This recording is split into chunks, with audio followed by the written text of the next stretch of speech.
Welcome to Follow Your Curiosity. Ordinary people, extraordinary creativity. Here's how to get unstuck. I'm your host, creativity coach Nancy Norbeck. Let's go. Author Rahna Reiko Rizzuto wrote the way many of us do as a child and teen, but didn't truly turn to writing until she discovered, at the age of 30, that her Japanese-American mother and her family had been stripped of everything and put in an internment camp during World War II. The book she produced in her quest to understand these events, Why She Left Us, won the National Book Award. Her two subsequent books, Hiroshima in the Morning and Shadow Child, continue to explore themes of war, race, and historical blindness. Reiko also teaches writing. We met when she became my first faculty advisor in the Goddard College MFA program in 2007. We talk about Reiko's start as a writer, including that pivotal discovery and the quest to learn more, her time in Japan just before and after 9/11 as she sought to learn from survivors of the Hiroshima bombing, and how 9/11 changed their willingness to speak, and how she taught herself to write and teaches her students those same techniques. Here's my conversation with Reiko Rizzuto. Reiko, welcome to Follow Your Curiosity. Thank you so much. It's great to be here. So I start everybody off with the same question, which is, were you a creative kid or did you discover your creative side later on? I think I was a creative kid. I grew up in this really small town in Hawaii. We didn't have television. There was no movie theater. If you wanted to have a show, basically you'd have to put on a show. So there was a theater in town where the community put on a show, and I usually got the kid role. So there was that. But I think it was a place where I had to make up my own stories and listen to my own voice if I wanted to hear a voice. So I think I started writing, making up kids' stories that I would read to my sister and brother, or writing bad poetry by the waterfall when I was a teenager, that kind of stuff. Just to hear my own voice, if that makes any sense. Mm-hmm. Mm. Yeah. So did your parents have any thoughts about that? Were they encouraging? Were they like, yeah, whatever, she's got nothing better to do, so fine? Or you should be doing something better with your time, Reiko? No, because see, they were both writers in their own way. They wrote and did other things. My father wrote fishing articles and math books, and my mother wrote about Hawaii pathfinders and cookbooks. And so we were very much a family about words and about stories. So I think that they thought it was fine. They probably thought it was better than, breaking my arm or drowning in the ocean or something like that. So as long as I was fine. One of the things that they did get on me a lot about, though, was reading. I read everything. I read everything I could possibly find. We would go to the library once a week, and I would bring a huge stack of books in, and I would take a huge stack of books out.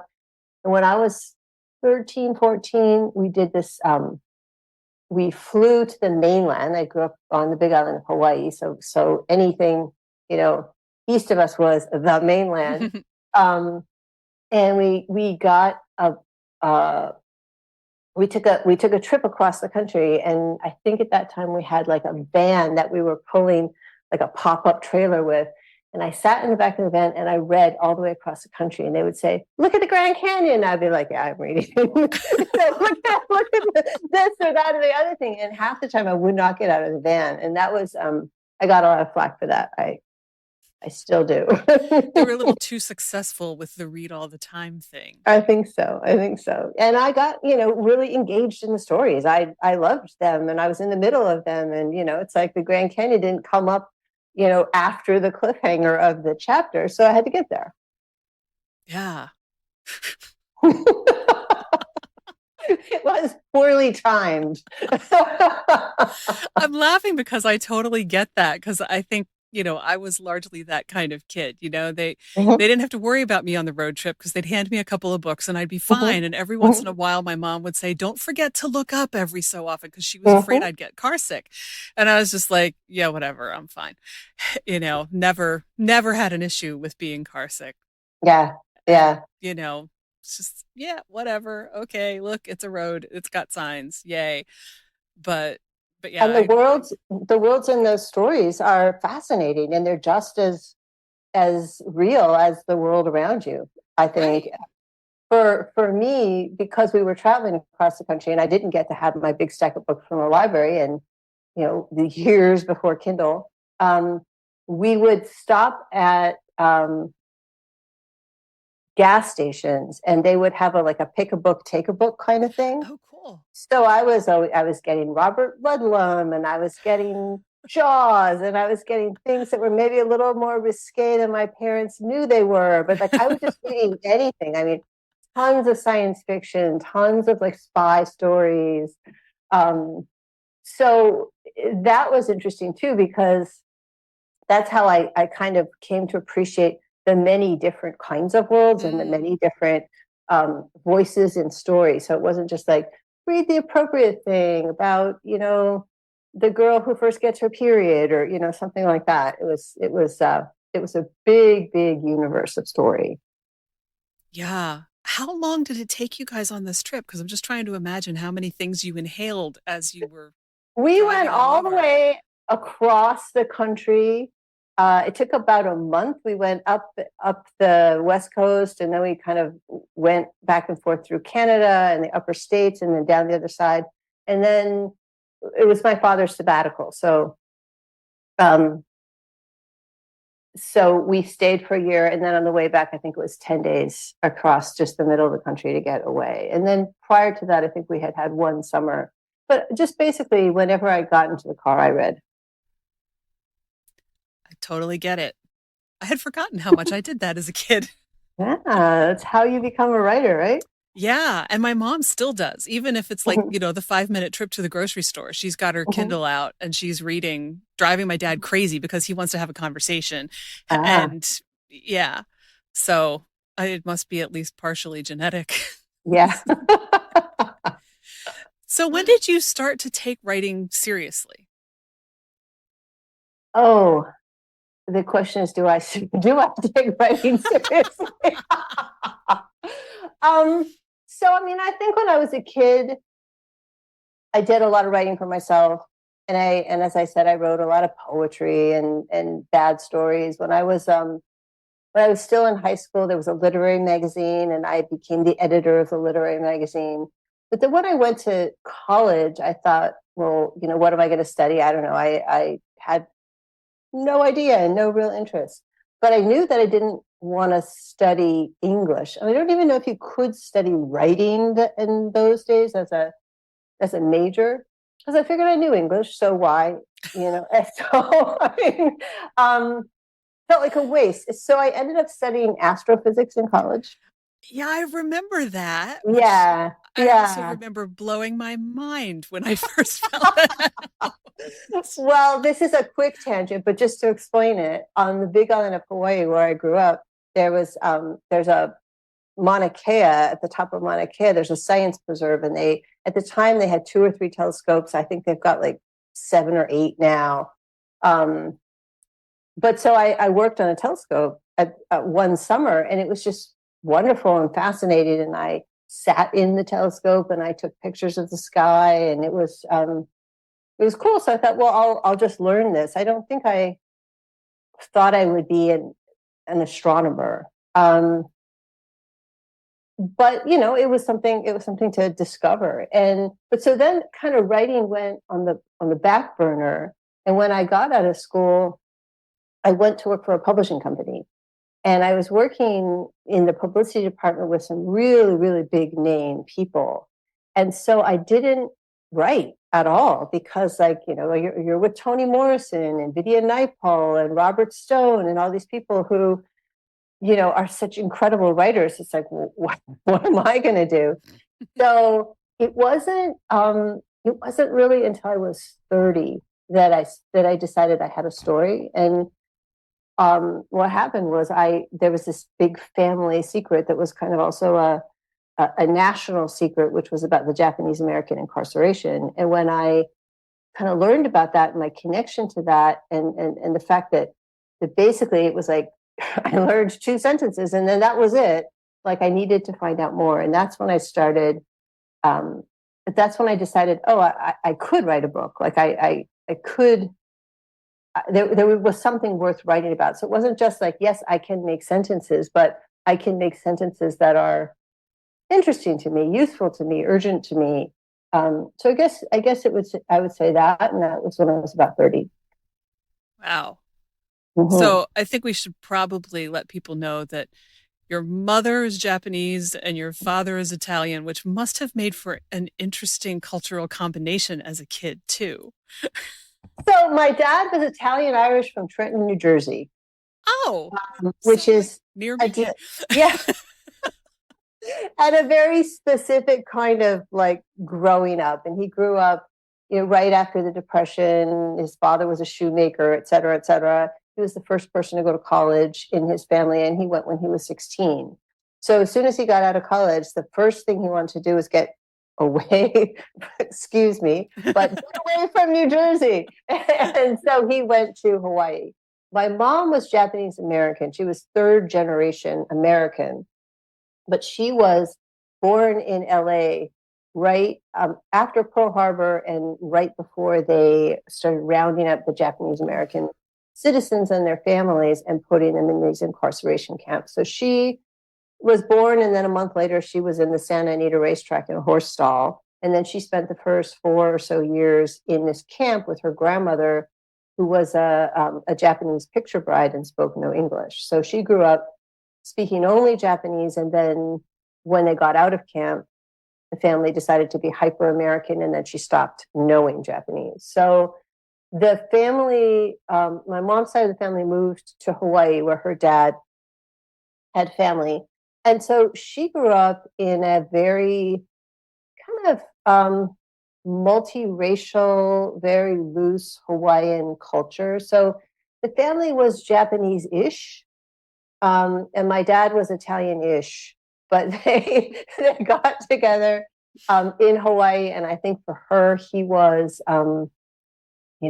like this.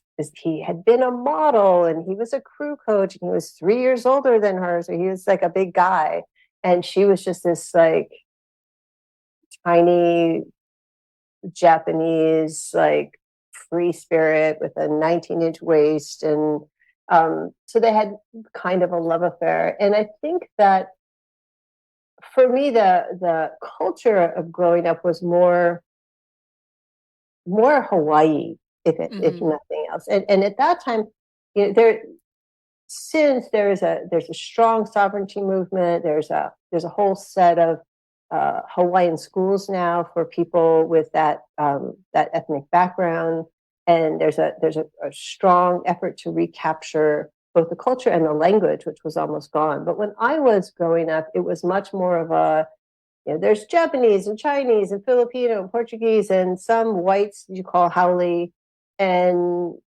that's about it. And everybody was kind of like a mix of something, and everybody was somebody's cousin.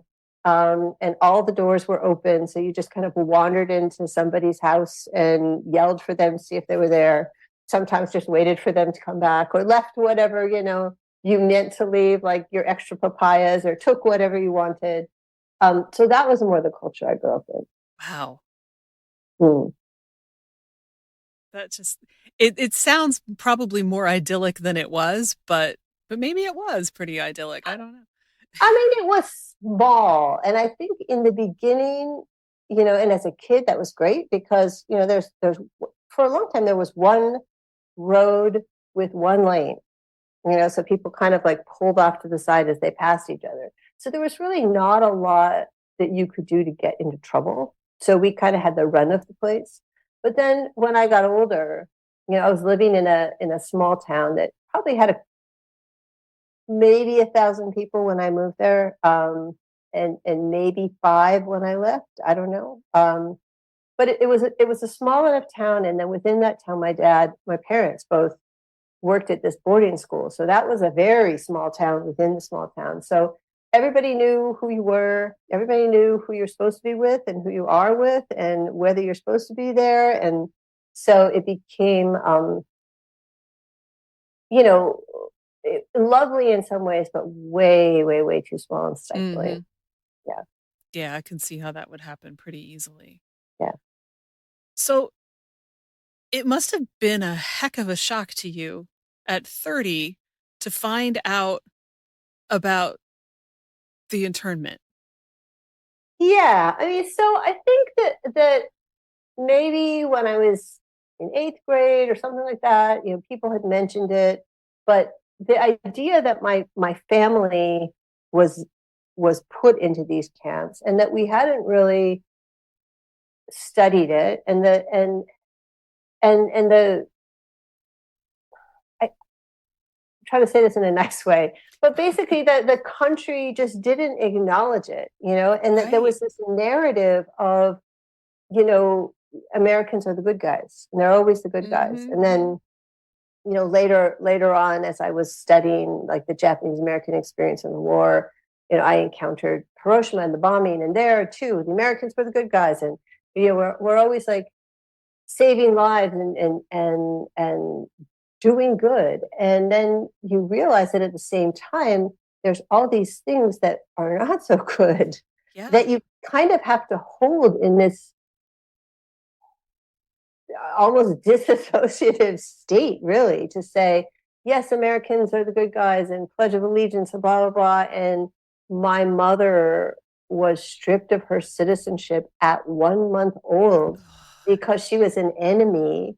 And, these entire 120,000 people who were incarcerated in these camps, there everything was basically taken away from them. They were given supposedly a week to sell everything that they had except for what they could Oh, carry, and Lordy. go in to this place where they didn't know where they were going. They didn't know how long they were going to be gone. There was not really a reason to actually think that they would lose their homes, lose their farms, all this sort of stuff. And a lot of times they lost them to back taxes because they couldn't pay the taxes because they were in these camps and they couldn't make any money. Right. Um, so like it was a big deal, and it was something that when I learned about it, I learned because the United States government had finally decided to apologize and pay reparations. The reparations were $20,000 to every person who was still alive, which was only about half of them at that point, which is not a whole lot of money when you Right. consider, what happened to them. Um, and then that was supposed to sweep it all under the rug. And so as I was trying to like wrap my head around this kind of this stuff that happened and the number of people and the scope of it, I just kept running into, well, it's over, well, we made the best of it, well, we got the apology, et cetera, all this kind of like sweeping it under the rug. And I kept trying to like lift the rug, and it kept getting moved and swept under. So I think that was really more than just finding out about it. I think that the thing that really kind of got me going with the story was not finding out, like trying to find out, like digging for, like, why is this a secret? Why is no one talking about it? Who are the players in the story, and why do they not quite add up? And I started talking to a number of people because my family wasn't really talking. And then I was hearing all of these stories from their families about family secrets, and children who got conveniently like moved to the grandparents' house and out of the family, or marriages that conveniently disappeared. um, so that was fascinating too, this idea that there was not just a secret because of trauma. There's not just a secret because of guilt and this feeling of self-worth, but Hmm. also this secret of like, well, that was a good chance to like make up a switch, and then we want to go forward from there. But there was always this thing of like, let's go forward from here. And I think that for me, besides just like, no, yeah, I need to know because that's how my brain works. It was also this sense of, there's a part of me that is the result of all of this stuff that I don't know about. It's Right. like the way that I learned to be a person, is partly how, influenced by my mother, and that's going to be influenced by her fears and her opportunities, and you go down the line, so you have all of this inheritance, that you didn't even know came from something. So that's kind of what I was trying to get at, is like, what does this mean for me? Yeah.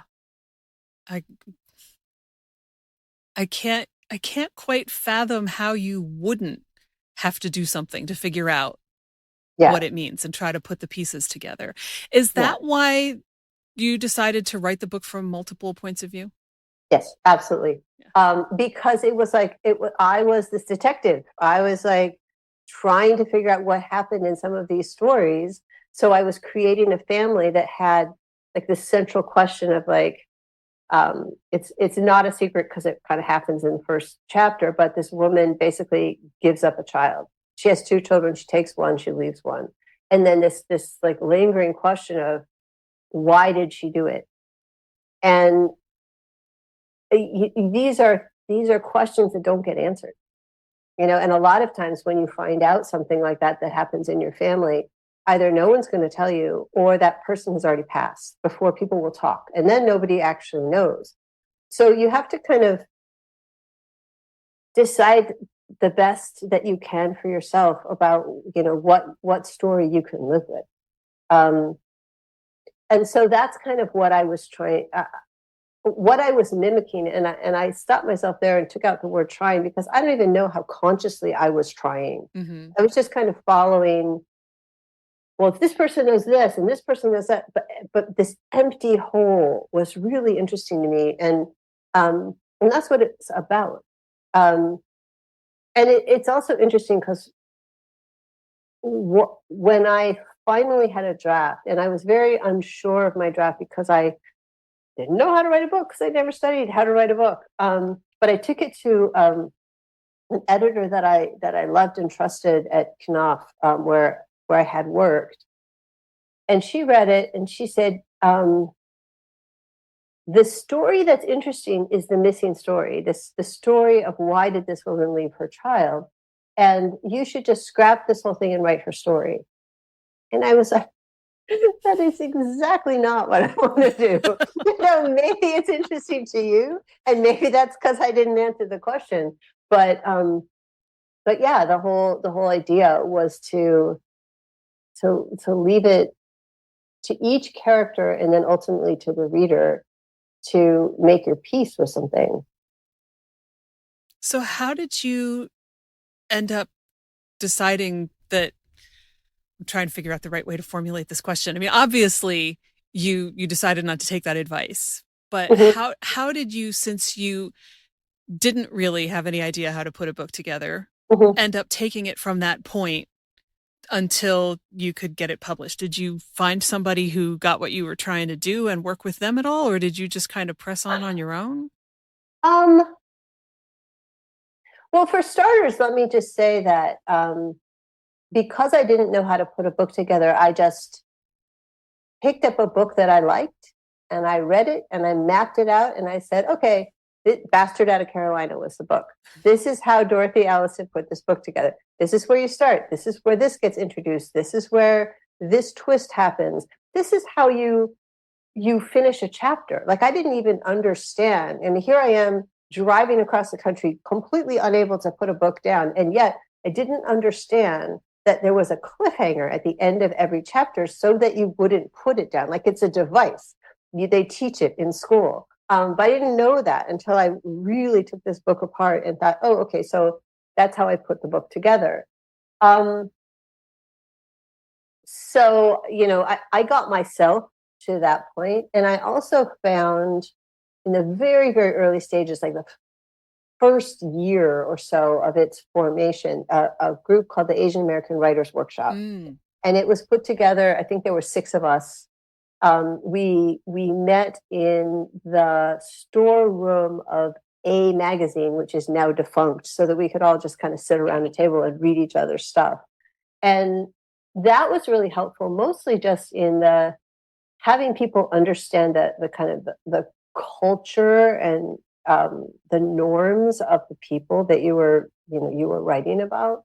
So I did get some help from friends there, and we definitely workshopped things, but they were all pretty new to writing themselves. I mean, we were all just kind of trying to figure out how it worked. Um, yeah, I kind of kept shuffling it around and shuffling it around, and um, I had these four threads running from the beginning of the person's story to the end of the person's story. And the thing about that, as you could probably already guess, is that the ending is more interesting than the beginning. So, if you have four beginnings, you're kind of slogging through a lot of like setup. And I think I had somebody who said, well, why don't you turn one of these around? And that really like kind of blew my mind, because then for one of these stories starts at the end and runs through, and then I had to really jigger the puzzle together to say, like, so how do I work with these reveals so there's not too much revealed, um, but there's still that sort of emotional call and response.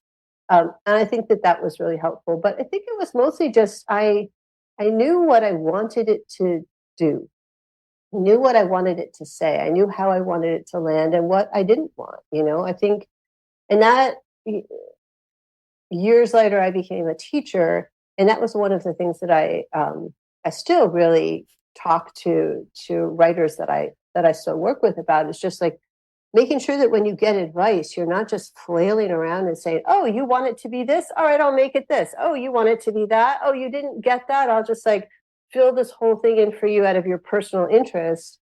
You really do have to like hold on to, what am I trying to say? And if they don't get it, then there's something there about making what you're trying to say better. But it's not, um, there's that line between what the world thinks in all of your different readers, what it could be and what you want it to be. Sure. But can I just say that I am absolutely amused at the fact that you essentially created yourself a Goddard program in order to figure out how to write this book. And years before, like this was in the, let's see, that first book was published in 19. I was writing it in the 90s. I think it was published in 1999. So it was the middle 90s when I was just teaching myself how to write. So years later, as you just said, I was hired to teach it at Goddard. I was hired to teach in a Master's of Creative Writing program, having never taken a writing class, let alone having a degree. But Goddard was all about how your life experience can be equivalent to your classroom experience. And I had basically done the Goddard program for myself. I read all the books, I looked at them, I took them apart, I learned from them, I figured out how to answer all my questions. Like, how do you punctuate dialogue? It's, if you're just reading, you probably don't like think that through. Right. But like really having to look at something and say, how do you transition in time? All of these sorts of things. I taught myself how to do them. And then when I was hired at Goddard, I didn't really, I hadn't really taught before other than a couple of little workshops here and there. So the way that I kind of taught myself to teach was also the beauty of the program, because it's really an individualized, you and I work together, on your project, and I help reflect back to you things that you could maybe amplify or point out to the things that you're really good at, whatever those, but it's all about question and answer. So what I learned was I learned what I knew when people asked me a question that I could answer. And I'd be like, oh, huh, yeah, that is right. I do know that. And like, record that for myself. That's how you do that. But, it was all in my head. I had taught myself, but I didn't have like words and names and a curriculum and a syllabus for it. So it was really my students and my advisees showing me their work so we could pull it apart together and asking me questions that made me realize how much I knew. Yeah, this is shining a whole new light on my experience at I'm Goddard, I have to sorry. say. It's not. But I mean, it I makes think so by much the time you and sense. I met, I did have a number of years of experience Oh, that's not what I teaching. mean. Just like the fact that that's where you had come from and how you had figured Mm, it out for yourself and how mhm, that, you know, came out when we were working mhm, together. mhm, But and I'll tell you, I don't know if I ever told you this, but I like around the end of that first semester when I was still teaching and one of my colleagues had a student paper and mhm, said, "Will you take a look at this for me and tell me what you think?" mhm, And I said, "Sure." And I sat down with it for, I don't know, half an hour or whatever it was. mhm. And I looked at it when I was done and I was like, Reiko is coming out of my hands onto this kid's paper.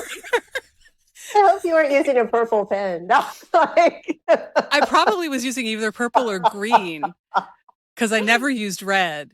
yeah. But I mean, I just before I took it back to her, I just kind of sat there and stared at it for a second and was like, I was always a pretty good editor, but holy crap, look at what Reiko's done to me in one semester. Well, I will be proud of that. I just will because, and it reminds me that when my kids were in high school, they used to have to write papers, and I would talk to them about, like planning out, like, well, what are you going to say and how are you going to start it, and sort of a little bit of that kind of brainstorming. But I would let them write it themselves. And then they would bring it to me, and they would ask me to look at it. And years later, one of my kids was like, yeah, and it would be all marked up. It would be like all purple. And it was like, I can't even see it anymore. It's so purple. It's like, yeah, well, you know how to write a paper now. Yeah.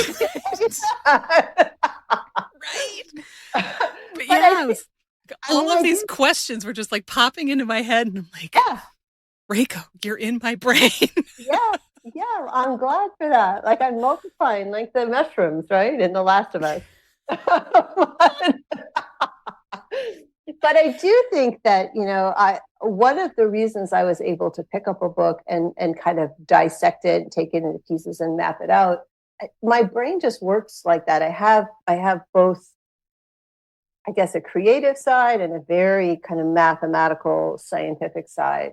And somehow or other, when people, friends bring problems or people bring projects, or I'm working with a student, it's just like I can see it. It's like boop, boop, boop, boop, boop. Okay, you need this. Here's your question. Okay, this is relevant. That's relevant. That's relevant. If you put them together like this, there it is. It's kind of like working with a Rubik's cube or something, which I can't Hmm. do. Um, but there's something. It's just very easy for my brain to see the pieces of a story and to see, in the case of a paper, what's there and what's not there, what you forgot to put Yeah. down. Yeah.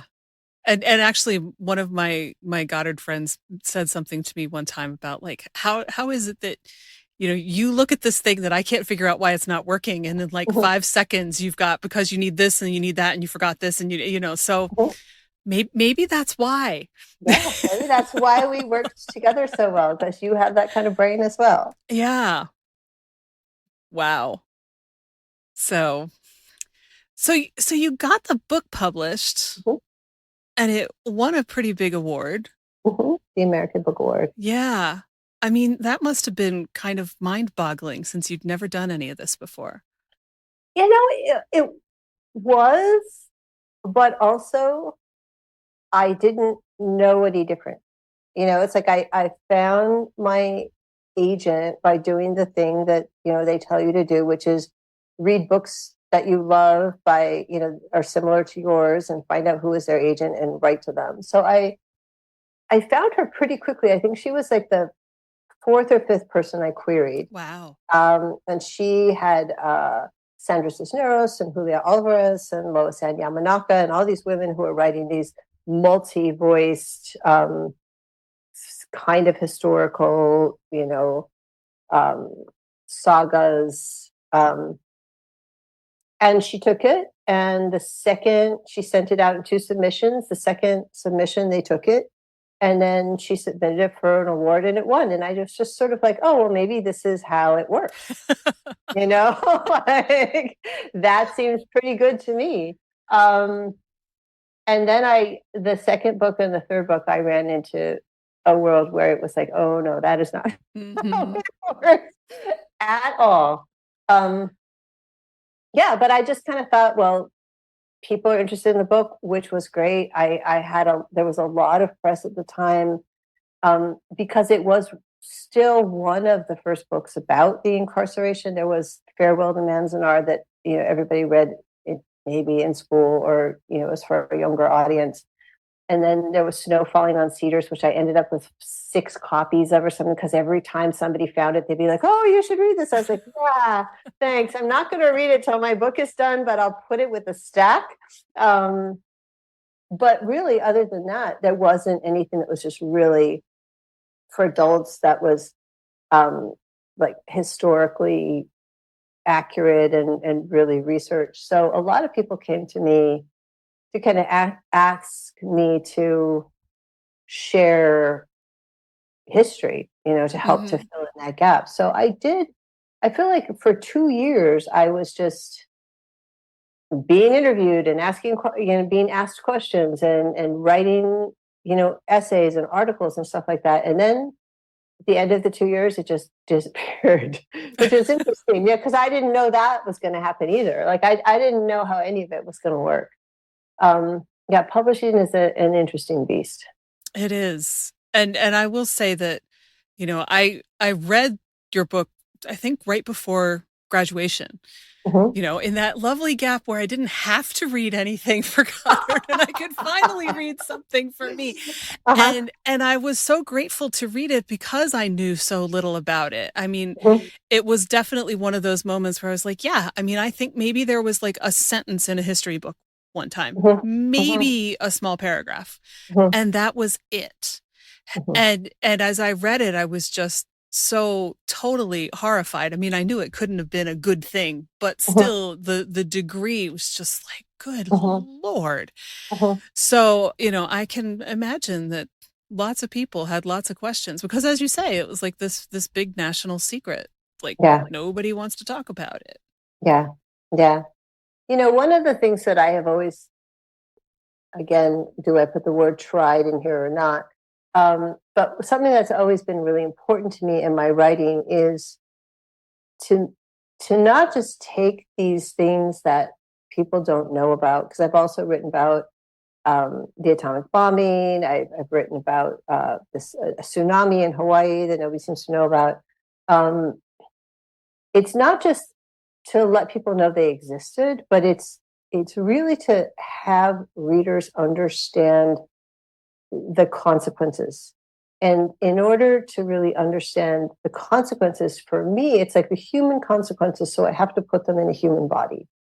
So that book was perhaps difficult to read because the main characters are suffering. The second book, which was actually a memoir, where I went to Japan and I was talking to the survivors of the atomic bombing, was really hard to read because I didn't know what the bomb did to people. And that's because the United States government had like confiscated all the film and all the pictures and classified all of the information. They didn't want anybody to know, because then people would have been rightfully horrified, and then there wouldn't be an atomic, like a whole nuclear arsenal. And I really resisted that. So in my memoir, and then in my most recent book, Shadow Child, which is the novel that I wrote out of the material I was getting when I was doing my research in Japan, I was really clear that I was going to make this real. And I wanted people to kind of squirm in a way. I was hoping that I could capture them with the story and make them love the characters and then make them squirm. But I do think one of the reasons why my books have a certain audience, but not an enormous audience, is because they are hard to read. it's like, oh my God, this really happened. Oh my God, this is the effect. This is. But I think that that's one of the most important things for me in deciding to write. Well, and I think if you're going to write about that kind of thing, you're doing everyone a disservice if you try to gloss over it. And I also think that fiction is one of the best ways to make it real to someone. Mhm, mhm, If you were just writing an essay about it or a mhm, nonfiction book, it wouldn't hit the same way mhm. at all. Yeah, yeah, I think so. In my nonfiction book, I ended up, I was living in Japan. I had gotten a government grant to go and live there and interview the survivors of the atomic bomb for what turned out to be my third book. Um, and I was doing research, and I was trying to get like people to tell me what happened, and really that those kinds of tactile details about what did something feel like, what did something look like, what was the temperature, what was the this, what was the that. And I was having a really hard time getting people to answer those questions, partly because, it had been many years. I think it had been maybe 60 by then, Mm-hmm. um, maybe 55. But they didn't want to remember themselves. And Sure. so it was, in thinking about like if that had been a nonfiction book and that had just stayed the way it was, it would have been hard because I would have gone to the facts, but I wouldn't have been able to get the personal details and really like flesh out the stories because they Mm-hmm. just didn't, they couldn't hold them. They were too painful to hold.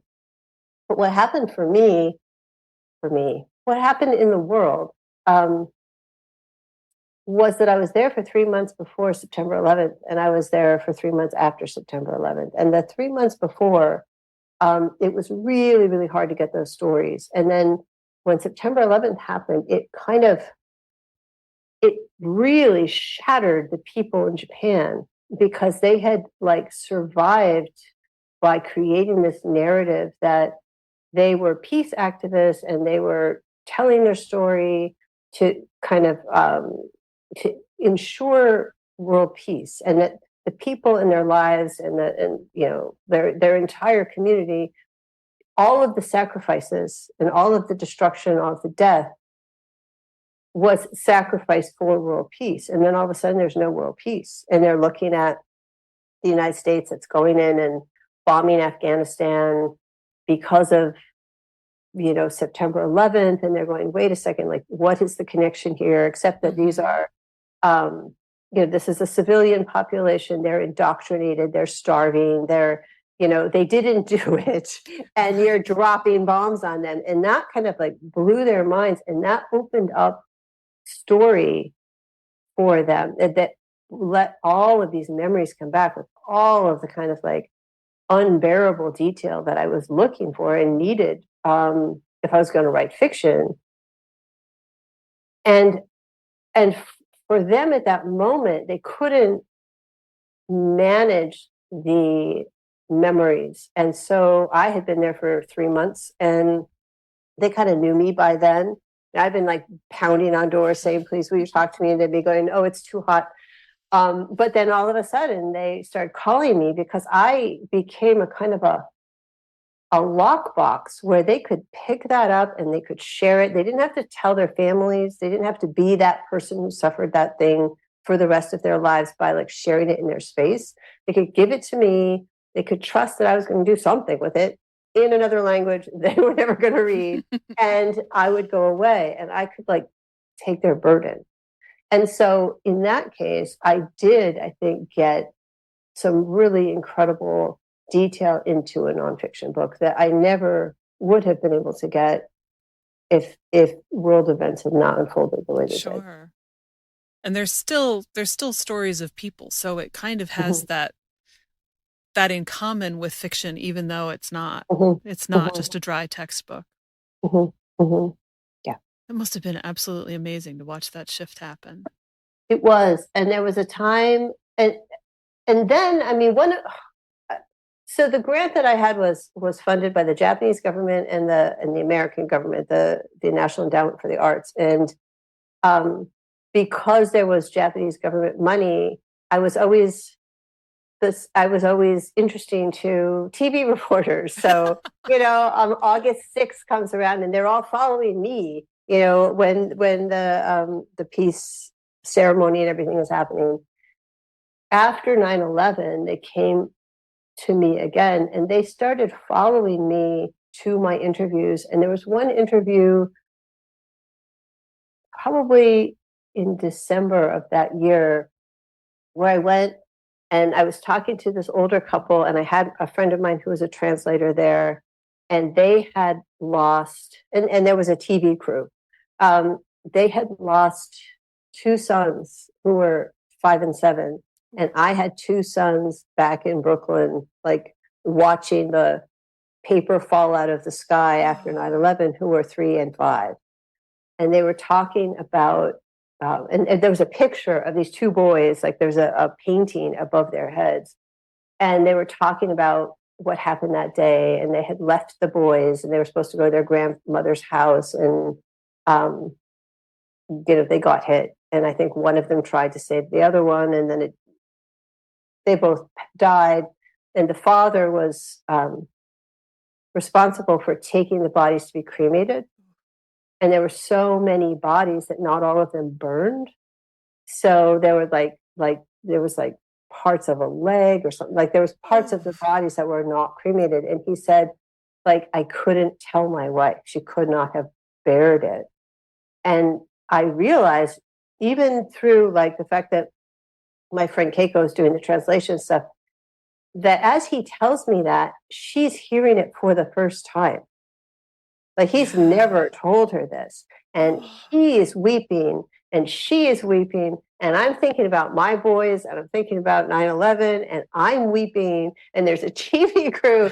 It's just taking the whole thing. We finally had to kind of send the TV crew away so we could just be together. But that moment of just holding space for the fragility of these children, and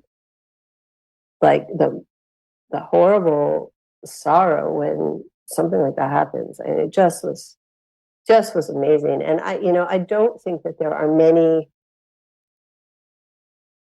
I can't think of many nonfiction books that you can write about that level of an experience, unless it's your own personal memoir. You could dive into it for that, but just about what's going on for somebody else. It's I felt a real responsibility to get that out into the world. And so even though I had gone there to do interviews for a novel that I was going to write, which I did eventually publish many years later, I realized that I had to write a memoir about what was happening there, because I needed these stories to come out to honor these people the way that they were, in their truth, instead of just grinding them up into some kind of fictional mix and throwing them into another book. So they actually came out in the memoir, and then I obviously pulled on that material for the novel as well. So, wow. Yeah. And somewhere in all of this, you were teaching too. I loved teaching. I loved teaching, and I still kind of teach. I still do creative coaching and working with individuals. And I just said yes to a visiting professorship at City College in New York in the CUNY system. I'm going to be doing a fiction workshop for their MFA program in the fall, because I just, get 12 writers around a table again and talk about their work. It's just a really fun thing for me.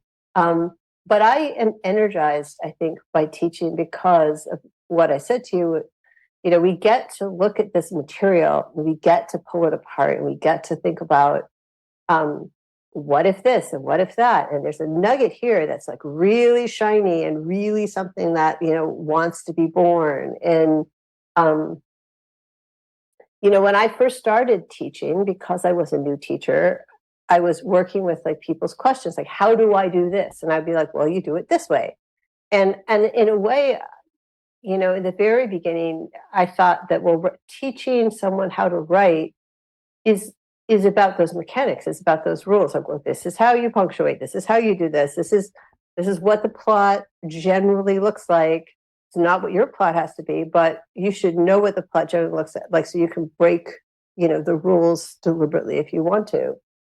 And then at some point, I just realized that teaching, the best teaching that I think that I did, and probably still do, is just about helping someone see what they have in their hand. And so they can own it, they can figure it out, and they can respond to it and bring that story into the world. Because if you get that story down and somebody has to go through and fix your punctuation, that's not the hard part. The hard part is like that urgency for like that story that only you can tell. You know, if I'm teaching in a master's program, yes, you do have to punctuate. I'm not saying that, but and so there was a little bit of a hybrid there. But the part of the teaching that I love, that's really exciting, is that part of like what do we have here? What's being birthed into the world, and what does it mean, and how does that connect to, you know, you might be writing something about, just talking to someone about a book that's sort of set in the world of AI, social media, young adults, you know, something like that. And it's like, yeah, and look at how that connects to, you know, fake news, and look at that, how that connects to this, and look at how like our society is separating in this way, and see how your story, you know, and then it's like, oh my God, that thing that's like fascinating me in my head is connected to everything, because that's the thing, right? We are all connected. And the stories that I think really pop are the stories that people read it and it touches them because it touches something that's going on in their lives. Could be, it doesn't have to be like, oh, this is a story about adoption and my dad was adopted. But, you know, it's just like, yes, that separation, yes, that loneliness, yes, that desire, yes, that terrible choice. And that's the thing that I really love to kind of nurture and play with. And so being able to help writers get there, that's just energizing to me. Sure.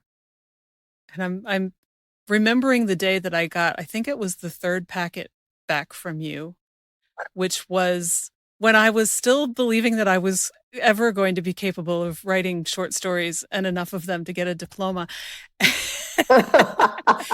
and and my dad's mother was busy dying, and so totally like distracting from everything, and I had this bit of a short story that I had actually started like a month before Goddard, just because I hadn't written anything for a while. And I decided that that was my backup story, that if something happened and I couldn't get everything else done because grandma was, you know, that's what I would send in. Mhm. And the last thing I ever expected to hear was, first of all, this is not a short anything, which I believe were your exact words because they were tattooed on my brain. Well, and then I would stand by that.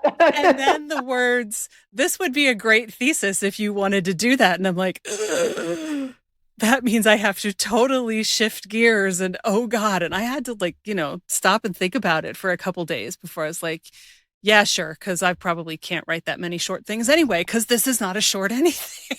Yeah, well, that definitely wasn't a short anything. But I think, you know, there's a difference between being a creator and being in a program where you have to do a certain thing in a certain way by a certain time, right? And that was always the tension there.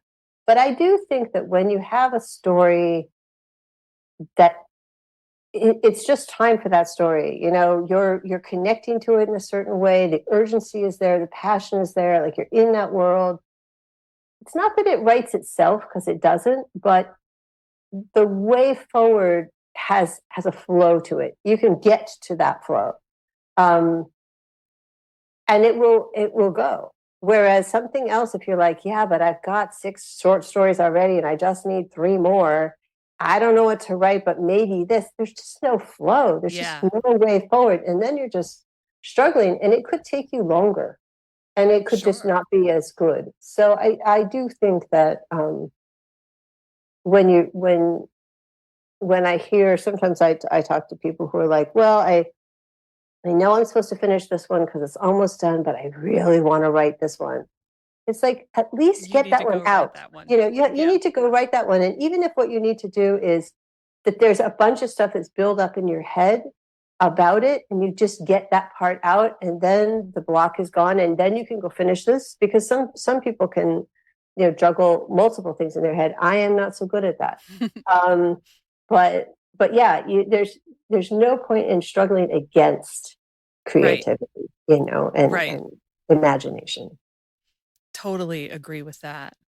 So I'm curious to know what it was like for you to be at a place like Goddard and be around all of these other writers who were also teaching, especially since you hadn't taught before, but even over time. What it was like to be with the other faculty. Mm-hmm. To be in I that mean, environment. I mean, it was one of the best, definitely the best job of my life, and I mean, I loved my students, and I loved teaching, but I went back year after year for the faculty, and we got together, and we were friends, and we supported each other, and we listened to each other's readings. When I went there the first time, because I didn't really know. I mean, I had given a couple of workshops, so I knew that I could give the workshops and kind of lectures that I was signed up for. But I hadn't really, like, I didn't have a lot of writing prompts and exercises from my advising group. So I went and asked one of my colleagues, like, in this very suave way, what is your favorite writing exercise for the first day? And she gave me a bunch of ideas, and then I went to Deborah Vivort's plot workshop, like, which was about, she's a playwright, but she was talking about the dramatic clock. And I was like, oh, hey, I have a dramatic clock in my memoir. I'm going to use it. Like, I didn't even know that. And then I went to Rebecca Brown's workshop on one of Michael Ondaatje's really kind of beautiful fragmented books. And she went through the whole plot in this really interesting way. I went to Rachel Pollack's Tarot for Writers workshops. The first time I had ever encountered tarot, changed my life. Like, a big part of what I do now is tarot. But they were all so generous in just letting me sit there, letting me absorb, showing me what they did. And they were always like really supportive and really, everybody was just kind to everybody else. So one of the reasons that I got my memoir published, because I had an agent who, I'm just going to say, was not able to find a Mm-hmm. publisher for the book. Rebecca was like, I have this friend, she used to publish me, and we brought her in as a visiting professional, and she said, you're going out to dinner with me, and Amy, and you're going to tell her about your book. And I was like, so Amy said, so what are you working on now? And even though the book was finished, I just started telling her about the book because that's what Rebecca had told me to do. Mm-hmm. And she said, you should send it to me. And I did. And she was, I mean, that was a fantastic experience. But like, I found her because one of my colleagues, it was incredible. I mean, you would think perhaps that there would be some kind of competition, uh, among big name writers. There was never anything like that. There was just support. Well, and that's what it was like for us too. Mm. Among ourselves as students, but also with faculty. I don't remember ever.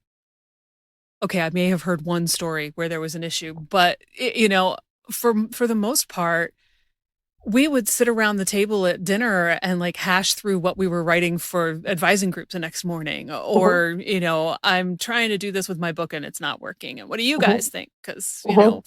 we'll see what Reiko thinks, but we'll see what you think. And um, Absolutely. The more the merrier. Yeah. whatever. And it was just not like what I was afraid of when I first thought about Mhm. applying for an MFA program. I Mhm. thought this is going to be one of these things where you just get slashed to pieces in a workshop every day, Mhm. and I'm not interested in spending a whole lot of money for that.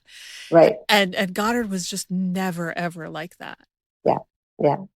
Yeah, because that just stunts you, and I mean that's not good for you. I mean No. that's the thing that you know immediately, um, as a even as a first day teacher, that if you if you can help someone see what they need to do, then you've helped a writer. If you tell them what to do or you tell them that they've done it wrong, what have you done? I mean, I'm there to help somebody finish a full length manuscript of acceptable publishable quality in 2 years while reading 45 books and doing a teaching practicum, right? There is no time and no room for me giving you writer's block. That's just not. Right. And you're probably working a day job at the same time, too. Right, right. Yeah. But if I can teach you how to teach yourself, how to answer your own questions, how to read your own work, if you can't read your own work, how to read the books on your shelves so that you can remember, what you need to do, then you have lifelong skills and you have lifelong teachers. Yeah, absolutely. Well, I think it works. So, I'm glad. Ah, God, I miss Goddard. Mm. So, what are you working on now? I mean, you said you have this workshop coming up for City University, but what else is going on?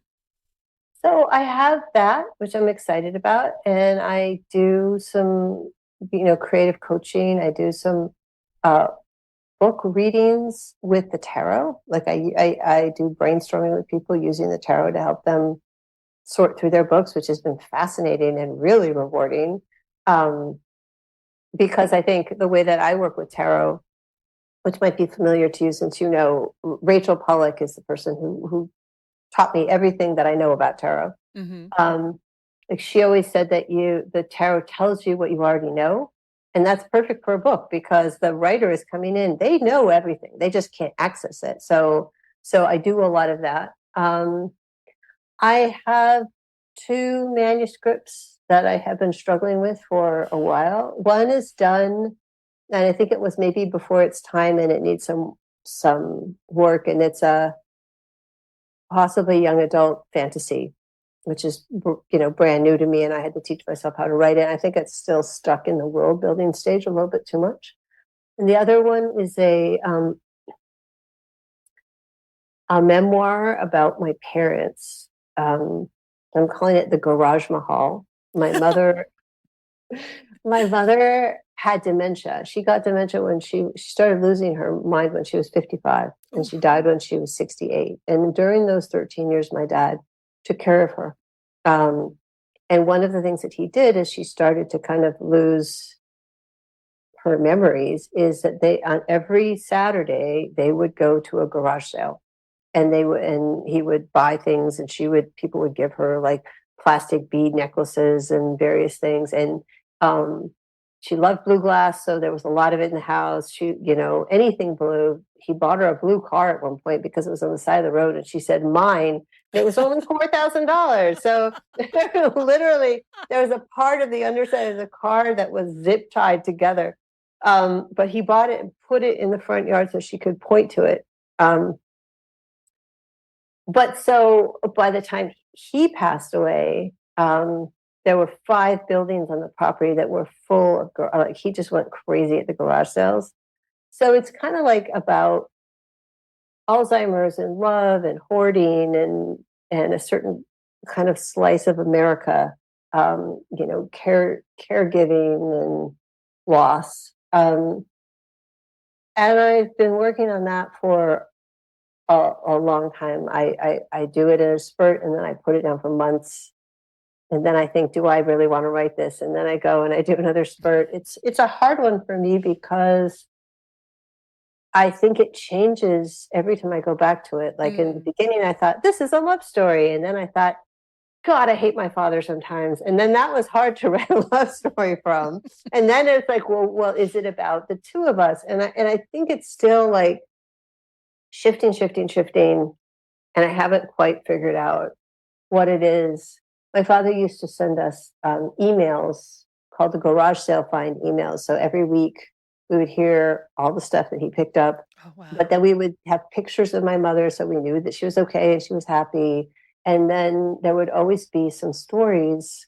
Like one year he picked up a model Jaguar XK140, which was the car that he had when he met my mother. And then I was conceived a couple months after they were married. So he had to get rid of the car because it was a two-seater. So when I showed up, he had to get rid of the car. So that was like the first bad thing I did. But he told this story about like the car and like times from their courtship. So embedded in all of these garage sale finds emails are all of these stories of their courtship. So he was giving us the memories as well. So there's this whole thing about memories and found and missing and intangibility and tangibility. And yeah, so I'm working on that too. Wow. Yeah. I'll be curious to see that one when you finish it. When, not if. When? You want to give me a deadline? You know, the biggest surprise to me of being at Goddard was that deadlines are absolutely magic. Yeah.